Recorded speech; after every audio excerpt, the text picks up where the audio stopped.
lot of my culinary started here in Pennsylvania when I was in high school and then moved out to the West Coast. So when I have a go-to thought in my head, it almost always consists of some type of Pacific Rim cooking, just because that's what I really enjoy. But I wouldn't say that that is the inspiration for our menus. So first, it depends what property you're talking about. At Settlers Inn, the inspiration is almost always the season and almost always what the farmers can bring to me.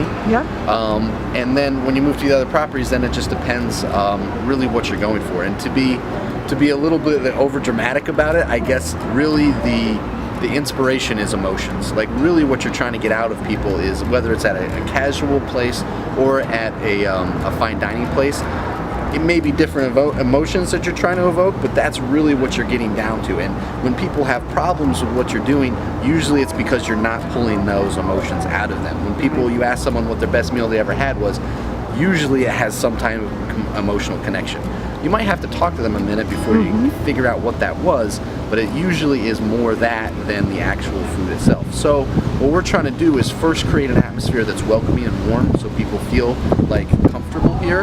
And then from there we're trying to produce specifically here at Birches a menu that's not intimidating, that doesn't have ingredients that the greater population isn't going to know most of them.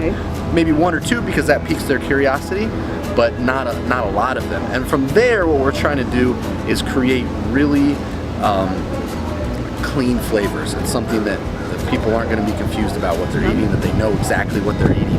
And at the end of the meal they're just going to feel not overstuffed, they're just going to feel like they had a great time.